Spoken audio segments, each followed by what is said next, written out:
circunstancias es negar la realidad. Y la realidad hay que tomarla aunque queme. Huir de la realidad siempre se impone. Lo digo porque hay veces que da la sensación de que uno solo lo puede hacer todo y que las circunstancias no cuentan para nada. No es cierto. Las circunstancias influyen y a veces mucho. Y no estamos pasando o no se está pasando por unas circunstancias fáciles. Ahora, lo que es esencial, y yo estoy convencido que lo habéis visto en la sesión anterior con gran detalle y que además lo sabéis por vuestra propia experiencia, es que las circunstancias no determinan. Lo que vamos a buscar son los pequeños oasis en medio del desierto. Negar que ir por el desierto es duro. Negar que ir por el desierto es complejo, que hace calor, que hay poco que comer, que es una situación muy difícil. Eso es negar la realidad. Ahora bien, dentro de los filósofos hay un grupo de filósofos realmente interesantes porque tienen una impresionante actualidad. La filosofía quiere decir amor a la sabiduría. Lo que ocurre es que muchas veces la idea que tenemos desde cuando somos chiquititos, yo tuve un profesor de filosofía que era inaguantable y realmente era la asignatura más tostón. Luego me dediqué durante 2 años a estudiar con gran intensidad filosofía y metafísica y me di cuenta que era algo apasionante. Y este filósofo dentro de la escuela de los estoicos era Marco Aurelio.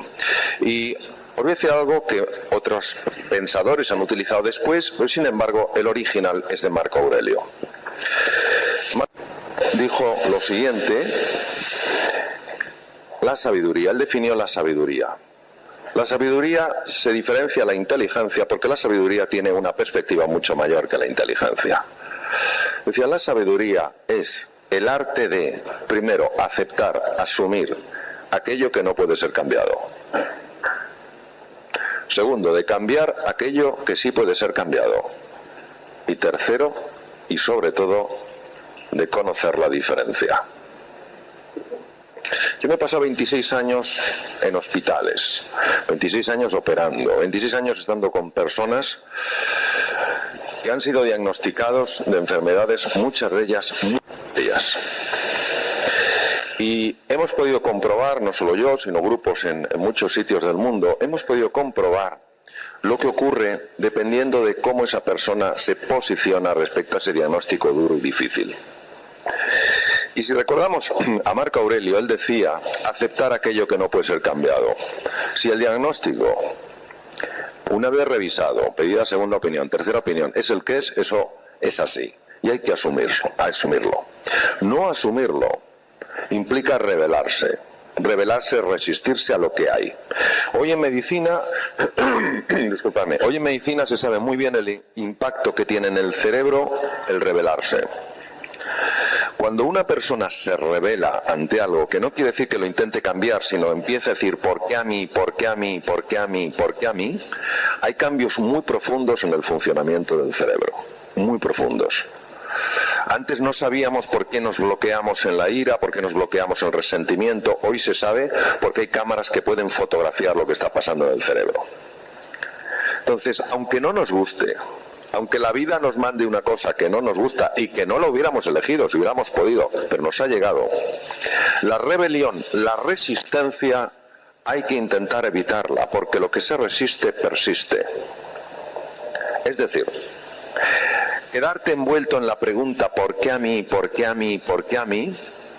Jamás te llevará a una respuesta, pero sí a una debilitación interna, no solamente a nivel cerebral, como se ha visto por tecnologías de neuroimagen sofisticada, sino a nivel físico. Empieza a segregarse cortisol de forma masiva, puede aumentar hasta en un 50% la producción de cortisol, y esto facilita, por ejemplo, que te cojas catarros, gripes, todo tipo de infecciones.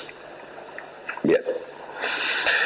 Ahora bien, Marco Aurelio no solo dice asumir lo que hay, dice ver lo que puedes cambiar, y ahí es donde nosotros hemos de trabajar, y sobre todo conocer la diferencia. Esto es lo más desafiante. Vamos a ver, si yo me acerco a ese muro, porque me parece que ese muro realmente está quitando espacio, y lo intento empujar, espero que esto no se ponga de repente a pitar, es un poco arriesgado si me acerco. Bueno, a ver, vosotros pensáis que tengo alguna opción? Una vez hice esto y era un muro falso y casi me lo llevo por delante. Sí, de repente me quedé, pues no me lo esperaba, era un muro falso. Bien, ¿vosotros pensáis que tengo alguna opción? No. ¿Pero es cierto que estoy consumiendo mi glucosa y mi energía? Bien. Muchas veces nos pasamos el tiempo, los preciosos segundos de cada día, intentando cambiar cosas que de momento no están al alcance de nuestra mano. Pero sí hay cosas que yo puedo cambiar. De repente, al dejar de obsesionarme con la pared, me puedo venir aquí, puedo intentar cambiar esto, y con esto voy cambiando cosas. Bien. Solo aspiro a que 3 cosas se pongan en marcha en vosotros. Primero, claridad. Necesitamos claridad, necesitamos saber a dónde vamos, cuál es el siguiente paso. En segundo lugar, necesitamos conexión. El ser humano es un ser de encuentro. La inteligencia del ser humano se atrofia en el aislamiento, salvo que sea una soledad elegida. Los infartos, una persona que se ha infartado, la posibilidad de reinfartarse, un infarto de miocardio, se multiplica por 6 si esa persona vive sola, en soledad no elegida. Imaginaos de lo que estamos hablando. Entonces, este es un momento donde todo sentimiento de vergüenza, de pequeñez, de insignificancia, hay que darle una patada en el trasero. Tengas o no tengas trabajo, tienes exactamente la misma dignidad como persona. Es igual si no te llama nadie o no te coge nadie el teléfono. Los profesores de Einstein también pensaron que él no tendría futuro.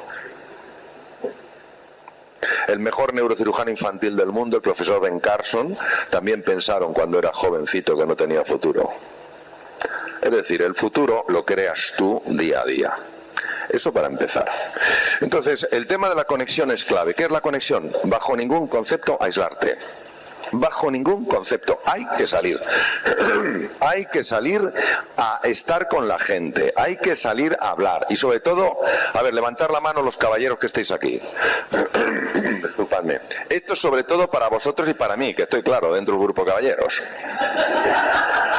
Escuchadme bien. Cuando los hombres tenemos un elemento emocional, nos da una vergüenza horrible comentarlo, porque nos parece un gesto de debilidad. ¿Cuánto vivís las mujeres más que los hombres? ¿Lo sabéis?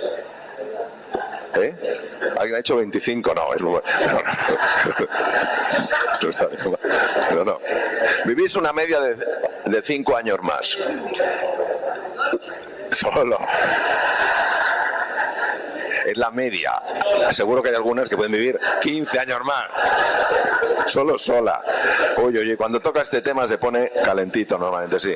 Bien. Uno de los investigadores o grupos de investigadores que está trabajando en este campo piensa que la razón por la que tal vez unos factores vivís más es porque cuando tenéis un tema emocional, yo que sé, tristeza, desesperanza, lo que sea, tendéis a compartirlo. Buscáis compartirlo. El hombre lo intenta compartir con la almohada, pensando que habrá alguna almohada que responda. Esto se ve mucho en las parejas, no creáis, ¿eh? El hombre, bueno, en una pareja entre un hombre y una mujer, la mujer piensa que no hay problemas cuando se habla y el hombre que los problemas los tienes cuando hablas. Esto es así. No es un chiste, quiero decir, ¿sabes? Entonces, lo primero que os quiero decir de corazón es fundamental evitar el aislamiento. Hay que buscar constantemente el encuentro. ¿Vale?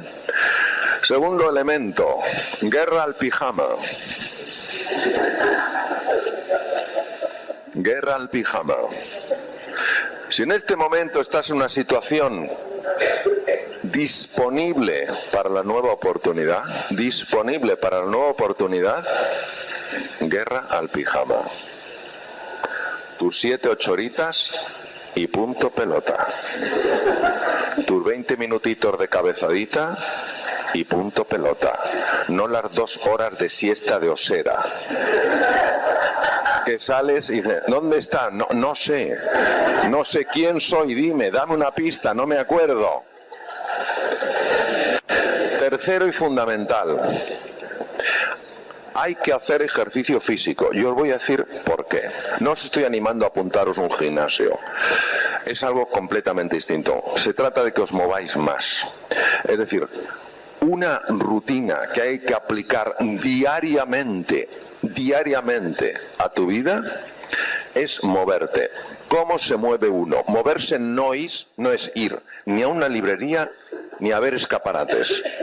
Moverse es ir por la calle con la suficiente velocidad como para que tú notes que se te acelera los pulmones, la respiración y el corazón.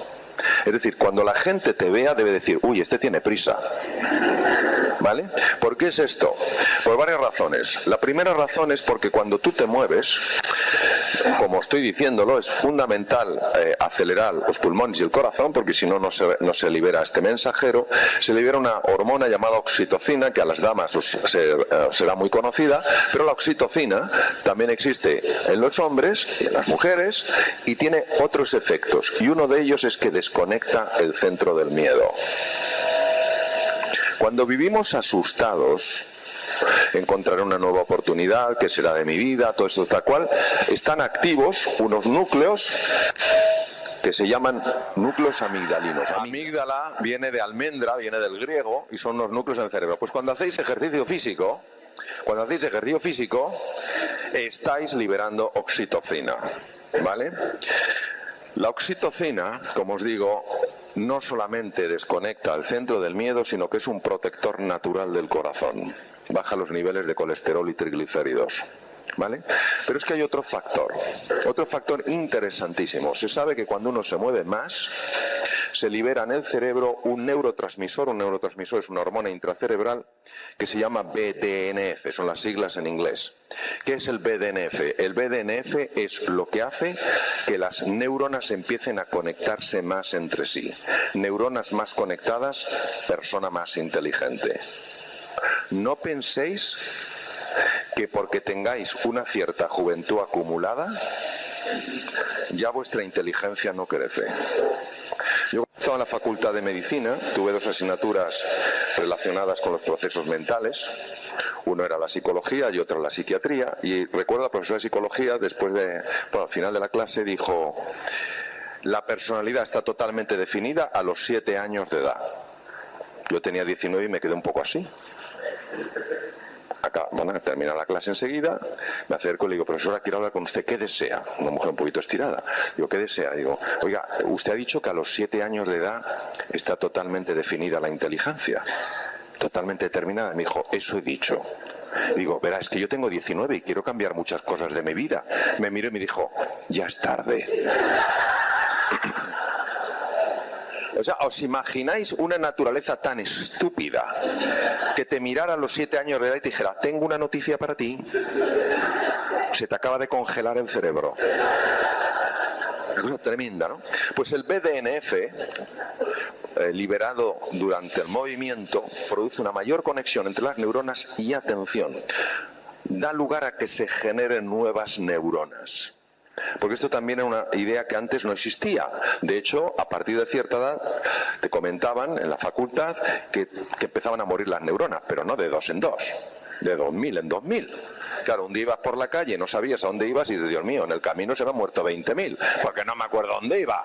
Bien, pues hoy sabemos que no importa la juventud acumulada que tengas, si tienes 20, 30, 40, 60, 80, 90, sabemos que hay un proceso que facilita que células madre pluripotenciales situadas en las cavidades cerebrales, por fuera, emigren al menos a 2 sitios, uno de ellos los hipocampos, centros de la memoria y el aprendizaje, y favorecen que tú puedas realmente aprender más deprisa, que en un mundo tan cambiante lo necesitamos. Luego ese es el siguiente elemento que os quería decir. Otro muy importante, el tema del humor. Dices que no tengo ganas de reírme. Pues hay que buscarlas. Hay que buscarlas. Y para buscarlas lo primero que tienes que hacer es alejarte de los agujeros negros. ¿Qué es un agujero negro? Un agujero negro es un ser magnífico como todos, pero que tiene una propiedad especial. Succiona energía. Estás un rato con esa persona y no sabes por qué de repente empiezas a encoger. Y entonces te vas reduciendo Vas andando, te encuentras con otro que va igual y le preguntas, ¿tú también has estado con él? Sí. Y lo ha hecho. Es un fenómeno sorprendente, muy demostrado, y es por un efecto que se llama resonancia límbica, es decir, te enganchan por nivel inconsciente. Entonces, una cosa importantísima, filtrar muchísimo lo que os llega por los oídos y por los ojos. Información sí, aunque sea dura. Toxicidad no. Son dos cosas diferentes. Una cosa es la información y otra cosa es la toxicidad. Diferencia entre información y toxicidad. Información. ¿Pensáis que hay cosas feas en la vida? Sí. ¿Pensáis que hay cosas bellas en la vida? Todos vosotros, todas vosotras sois bellos. Luego existís. Cuando tú presentas el aspecto feo de la vida como la única realidad, entonces tienes toxicidad. Es fundamental que durmáis vuestras 7 u 8 horas. Yo recuerdo hace años un anuncio que me dejó perplejo. Era de una marca, de una bebida alcohólica cuyo nombre desde luego no diré. En unos enormes carteles por Madrid, por la ciudad, ponía: ya dormirás bastante cuando te mueras. Esto es pasmoso, ¿eh? Esto es pasmoso, ¿eh? Afortunadamente el tema lo conozco bien porque tuve una discusión con uno de los máximos expertos en el mundo en sueño, el hospital Peter Ben Brigham, el jefe catedrático de neurofisiología en Boston, donde yo intentaba convencer de que, como yo había dormido muy poco durante el tiempo, de que eso no importaba. Y él me enseñó unas cuantas cosas. Mirad, cuando no dormimos lo suficiente, y los que tengáis niños y niñas, aún más claro esto, cuando no dormimos lo suficiente, se activan, lo suficiente es al menos 7 horas, se activan automáticamente los mecanismos de estrés. Los mecanismos de estrés activados desgastan un montón al organismo. Afecta la memoria de trabajo. ¿Qué es la memoria de trabajo? La que te permite la memorización inicial. Afecta los sistemas de aprendizaje, afecta la atención.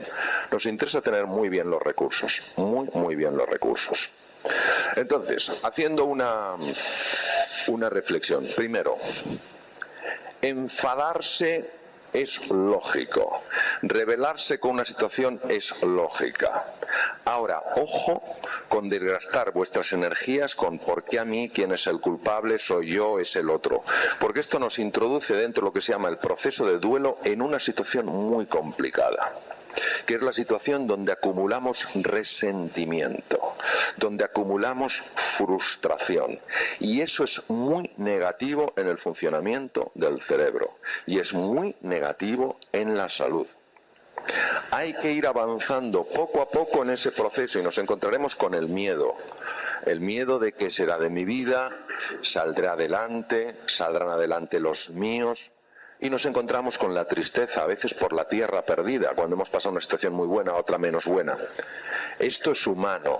Experimentarlo no indica blandura o debilidad, indica sencillamente humanidad. Y el que dice que no experimenta esto lo enmascara, pero también lo experimenta porque es parte de nuestra naturaleza. Ahora, cuando tú ya has pasado esa fase y aceptas, asumes la situación, solo estás asumiendo una cosa: tu punto de partida. No estás diciendo todavía nada de tu punto de llegada. ¿Entendéis lo que os quiero decir? Este es mi punto de partida. A lo mejor no me gusta, pero no convirtamos el punto de partida en el punto de llegada, porque son dos cosas radicalmente distintas. Cuando yo volví de Estados Unidos, me encontré con que no había nadie que necesitara un cirujano. Decidí, me ofrecieron quedarme en Estados Unidos, pero yo estaba muy ligado a mi país, a mi familia, y decidí volverme. Y no encontré a nadie, al parecer, que necesitara un cirujano. Entonces lo primero que me resultó aquello era tremendamente chocante, tremendamente sorprendente. Tenía muy buen currículum, venía de un sitio fabuloso. Digo, ¿cómo es que nadie necesita un cirujano? Y es sencillamente porque había más cirujanos que piedras. Bien. Y dije, ¿qué puedo hacer yo ante esta situación? Dije, pues yo solo puedo hacer lo siguiente. Lo primero es seguir preparándome. Os voy a decir una cosa. Cuando llegue la oportunidad que os va a llegar a todos y a todas, ya es tarde para prepararse. Os lo digo. Si no estás preparado cuando te llegue, ni siquiera la verás. aunque te pase delante de los ojos. Entonces lo primero que dije es, ¿nadie quiere un cirujano? Pues está todo lleno, como ya había estado fuera, digo, está todo lleno, pues ¿qué puedo hacer? Pues voy a prepararme. Y entonces me dediqué, como a mí me cuestan las cosas bastante y tengo que dedicarle mucho tiempo, me dediqué todos los días 13 horas a estudiar. 13 horas. Mandé currículums a todos los hospitales de España, a todos los directores generales, busqué los hospitales de España y mandé. Segundo tema que os quiero decir, mucho ojo con esto de que se nos caigan los anillos. No, yo es que me he dedicado a esta cosa y cómo ahora voy a hacer esto, faltaría. Hay que tener mucho cuidado con la arrogancia y con la soberbia, son devastadores. La humildad es sencillamente abrirte a nuevas posibilidades. Y me contestó el único que algunos me contestaron, porque les mandaba el currículum, pues nos encantaría, pero es que está toda la plantilla llena, tal cual. El único que me contestó fue un cirujano que quería verme urgentemente. Este cirujano estaba en Alcoy. Yo me sonaba Alcoy porque tiene más moral que un alcoyano. Dije, oye, pues mira, que justo lo que me llega, ¿no? Y me sonaban las fiestas de Alcoy. Pero claro, yo venía de un hospital en Boston, irme a Alcoy me pareció. Pero yo como tenía ganas de cualquier sitio, inmediatamente contesté y dije, voy. Me presenté. Y hablé con el director y me dijo, ¿no? El jefe de servicio ha visto tu currículum y ha hecho inmediatamente contactáramos contigo. Y conocí al cirujano Aniceto Baltasar, hoy en día uno de los mejores cirujanos de obesidad mórbida del mundo, que se había formado en Nueva York, había estado 5 años en Nueva York y era jefe de servicio. Fueron algunos de los mejores años de mi vida. Nunca me imaginé que allí hiciera tantos amigos, aprendiera tanto, porque él es un cirujano colosal, disfrutara tanto aquello que se abrió. Entonces, que estemos un poco abiertos a este tipo de cosas y que no digamos tanto, no, si yo no voy a La Paz, o no voy al Ramón y Cajal, o no voy al Marañón, yo ni me muevo. No penséis que esto no ocurre, porque sí ocurre. Siguiente tema, hay que cuidarse. Ahora es cuando más guapos y más guapas tenéis que estar. Porque pasaremos a la segunda parte, que es llamar a lo que no es razonable. Cuanto más guapo y más guapa tienes que estar. En una ocasión, en una cena, una mujer súper agradable, que le había dado clase en un máster, me dijo que personas que salían de las empresas, ella estaba intentando recolocarlas en otras empresas, pero que se estaba encontrando con un problema que no sabía cómo resolver.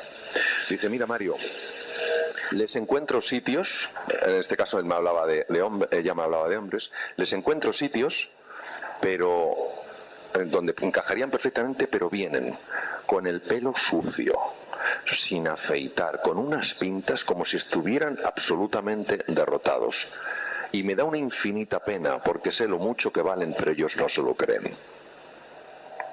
¿Sabéis por qué? Porque a veces, como nos tratamos con tanta dureza, hay personas que han salido de las empresas y ni siquiera se les ha dicho de una forma, por lo menos humana. A lo mejor después de 20 años les ha llegado un email. O, como yo conozco, han llegado a su sitio y de hecho no, ya está ocupado por otra persona. Y entonces, esto es como un mensaje devastador, es como diciendo, tú eres menos que un mueble. Vamos a ver, yo os voy a decir una cosa, que todo esto lo sabéis. Vuestro valor no lo determina nadie. Es que lo tenéis. ¿Qué ojos tienes tú, preciosos, by the way? No es que esté ligando, es que los acabo de ver y digo, qué pasada, bien. Verdes, ¿no? Azules, bien, azules verdosos preciosos. Bien. ¿A ti hay alguien que te tenga que convencer de que tienes unos ojos preciosos, verdes, azules, o no? No los tienes, ¿a que sí? Ya, pues ya está. Entonces, no hace falta que nadie te lo diga. Por tanto, tampoco hay que ir por la vida, ¿verdad?, así diciendo, ¿cómo son mis ojos? Son bonitos, azules. ¿Te gusta? ¿Pero qué tipo azul? Dime algo, anímame. Eres tú quien tienes que reconocer tu valor intrínseco y no vivir dependiendo de cómo otros te valoren, porque vivimos en un mundo lleno de ignorantes y yo soy uno de ellos. John Lennon y Paul McCartney, y lo sé porque conozco al que les entrevistó, su profesor de música les dijo que no tenían ningún talento para la música. Los Beatles, esto es una cosa increíble. Einstein, pensaban que era bobo, él nació en 1879, murió en 1955. Cuando con 11 años de edad iba en su bicicleta y se hizo una pregunta: ¿qué pasaría si fuera mi bicicleta a la velocidad de la luz y encendiera el faro? ¿Se vería? Los profesores pensaban que era imbécil. La Universidad de Ulm, en Alemania, donde él nació, no le quiso aceptar para su tesis doctoral. Era tan rarito. No esperemos que el mundo reconozca el talento. Y esto no es, fijaos, esto no es una invitación a la soberbia. ¿Cómo reconoces tú lo que es soberbia y lo que es justo reconocimiento? Muy fácil. Si tú haces un justo reconocimiento, ¿cómo te llamas? Isabel, si tú haces un justo reconocimiento de tus ojos, tú mirarás los ojos de otras personas y dirás: qué bonitos. Si es soberbia, dirás: los míos son los más bonitos. Esa es la diferencia. En el justo reconocimiento la gente jamás baja. En la soberbia uno tiene que bajar a los demás para tener la alucinación de que sube. Entonces, ese es el tema. No estar tanto pendientes de si nos valoran o no, sino ser más conscientes de que valemos. Si nosotros no creemos que valemos, cada vez que hablemos estaremos transmitiendo por cada cosa que digamos cómo nos vemos. Hace 12, 13 años, en la Universidad de Parma, cerca de Milán, el grupo de Rizzolatti y Fogazza descubrió las neuronas espejo. Todos tenemos neuronas espejo, pueden leer cómo te sientes. Es decir, caminar por la vida con el justo reconocimiento de tu extraordinaria dignidad, de tu capacidad y de lo mucho que tienes que ofrecer al mundo, con tu talento único, con tu pasión personal. Eso es la base para que las cosas empiecen a funcionar. Y si nos parece que esto no es así, me gustaría traer a la memoria lo que dijo el que ganó el Premio Nobel de Medicina y Fisiología en 1912, el profesor Alexis Carrel, que permitió todos los trasplantes de órganos porque nos enseñó cómo había que hacer las suturas vasculares. Dijo: las cosas que no se pueden pesar ni medir son mucho más importantes que las que sí se pueden pesar y medir. Es tan difícil explicar con términos científicos puros por qué una persona que cree en sí misma, que se pone guapa, que se pone guapo, que va con ilusión, independientemente de las circunstancias, empieza a traer cosas diferentes, que nos cuesta aceptarlo porque nuestra razón se revela. Y este es un punto que lo lanzo para vuestra reflexión y está basado en mi propia experiencia. Quiero decir que es una cosa que la ves. Ahora, hace falta una proactividad. Si no crees en ti, si no apuestas de verdad por ti, ¿cómo podemos exigir a otros que apuesten por nosotros? Y ahora os voy a decir, porque creo que ya me queda muy poquito, ¿no? ¿Me queda como 5 minutos o...? No, pero ¿cuánto me queda? 15. Ah, vale, 15 minutos. Y ahora os voy a contar mi experiencia personal en reinvención. Jamás la he contado en público. He necesitado encontrar un público al que realmente mereciera la pena compartir esta historia. Y por eso la he encontrado hoy. Por tanto, gracias. No es un halago que os hago, es un justo reconocimiento. Lo digo de verdad. Jamás he contado en público esto, se lo he contado con algunas amistades. Vamos a ver. Yo en un momento determinado, después de haber compatibilizado durante tiempo la cirugía, las conferencias, porque mis propios enfermos me dijeron que esto lo extendiera a más gente, y aquello fue creciendo, yo llegué a un momento en el que fui consciente de que no podía hacer las dos cosas.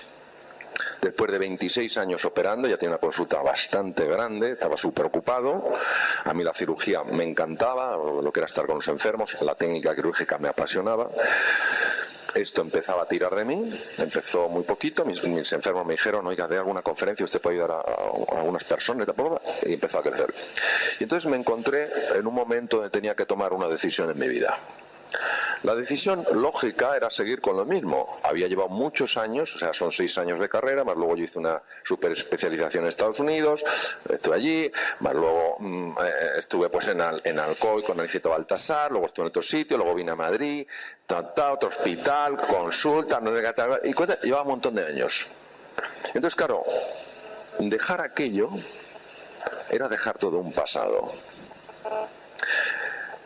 Y era hacer frente a algo que mostraba un montón de incertidumbre.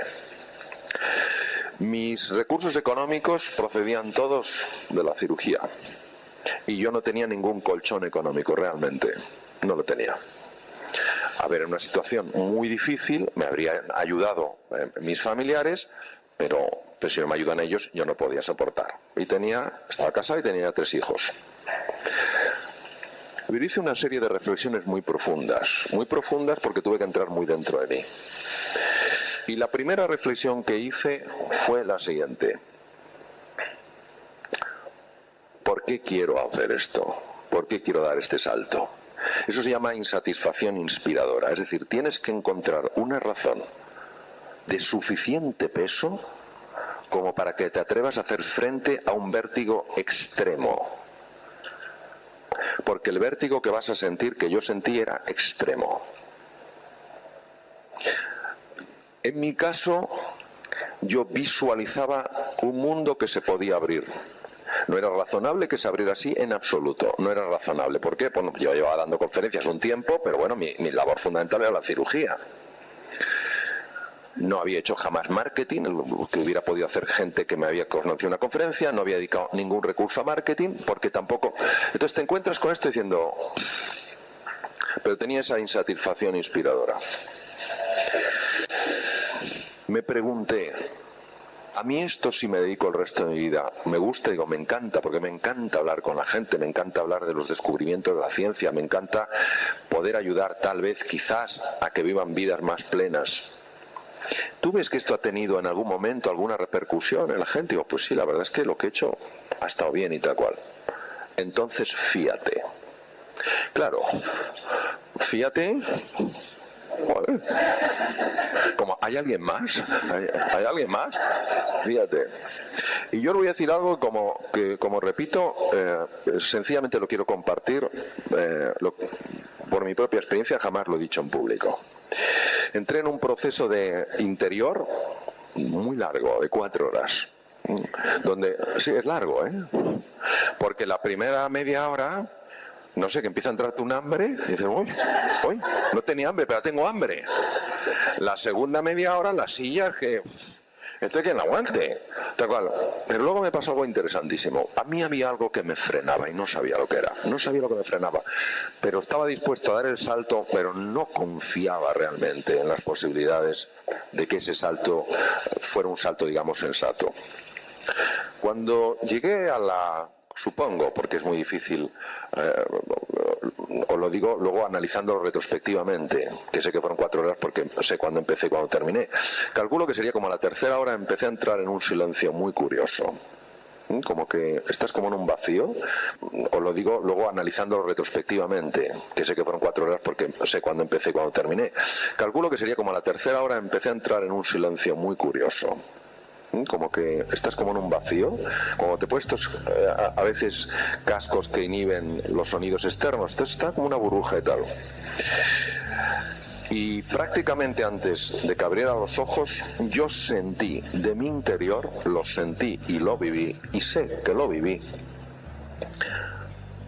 una voz. Lo viví como una voz. La voz dijo lo siguiente: no tengas miedo. El universo es tu amigo. Yo sé lo que experimenté.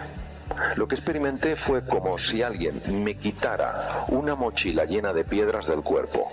Sentí una ligereza, una livianez que dije, esto es increíble. Y en ese momento yo sabía que no iba a fallar. Me asomé por la ventana del hospital, estaba en el hospital de guardia, un día que normalmente, normalmente siempre me llamaban, sabían dónde estaba, llevo unos buscas que jamás fallan, durante 4 y pico horas no me llamaron para nadie, sorprendente. Me asomé por la ventana y dije, si me atrevo a este nuevo espacio que se está abriendo, abrazarlo, ¿qué ventanas se abrirán en mi vida?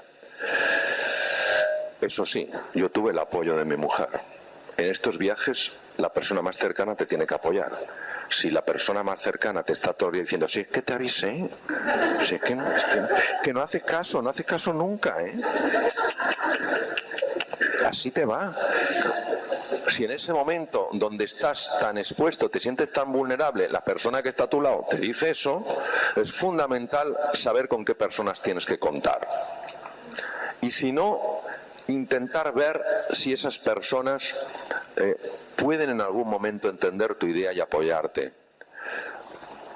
Porque dar el salto sin tener a la persona más cercana a tu lado, ojo con ello. No digo que no funcione, ojo con ello. Bien, os voy a decir lo que me pasó. En ese momento yo sabía que no podía fallar.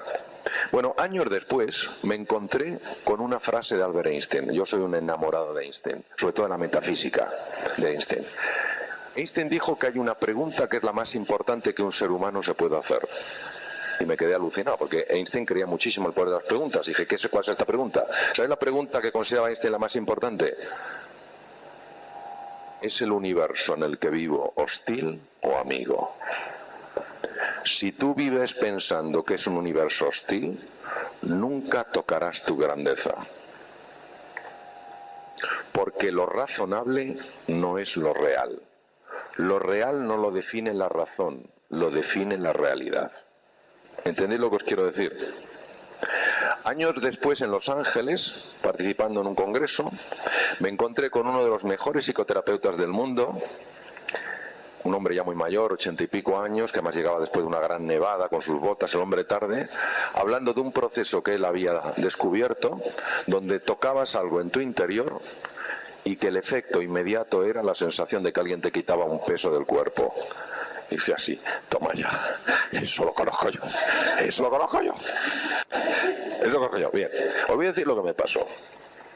Dejo el hospital, le digo adiós al jefe de departamento, magnífico amigo, me dijo, Mario, volverás.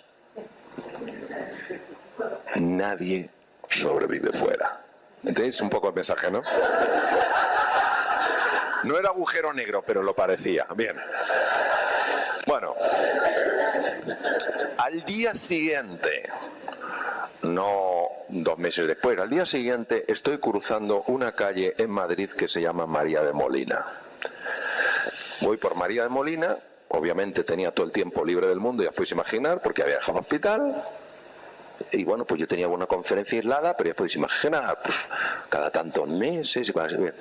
Y me llaman al móvil, me cojo el móvil, termino de cruzar la calle, digo sí, y me dice, oye Mario, soy Fernando tal, ¿te acuerdas de mí? Sí, cenamos hace 1 año y medio. Ah, sí, ya me acuerdo de ti. Oye, me gustaría que trabajaras para nosotros. ¿Tienes tiempo? Y digo, ni te imaginas. Ni te imaginas. Director de Recursos Humanos de un banco, ¿sabéis dónde está ese banco? En María de Molina. Le fui a verle y me dijo, joder, Mario, es que tuvimos una cena hace 1 año y medio, comité de dirección. Bueno, pues conozco al comité de dirección. No tenía ni idea. Qué curioso, el consejero delegado resulta que es un amigo mío que ni siquiera le reconocí del tiempo que había pasado. A partir de entonces, no sé cómo, empezaron a llamarme de un montón de sitios. Yo os prometo que no moví esto. ¿Para qué voy a decir otra cosa? De repente empezaron a llamarme. Y esto me ha llevado a montones de sitios que me parecía absolutamente imposible. ¿Qué quiero deciros? Quiero deciros que esto yo científicamente no lo puedo demostrar. Ni tengo ninguna prueba científica. Lo que sí os puedo decir es que esto yo lo he vivido, lo he experimentado. Y en el fondo a mí me ha llevado a un espacio absolutamente único. Si a mí me dicen, cuando dejé la cirugía, que esto, y yo lo digo porque creo que es un regalo para mí y una oportunidad, que hoy iba a estar con vosotros, o que he estado en sitios apartadísimos del mundo dando conferencias, me lo hubieran dicho, hubiera dicho absolutamente imposible. Esto es imposible. Entonces, voy a terminar recordándoos unas cosas. Vamos a ver. La arrogancia dice, esto es absurdo. Esto es absurdo. La experiencia dice, esto no puede ser. La razón dice, esto no es lógico. Pero el corazón solo dice una cosa, atrévete. Muchas gracias.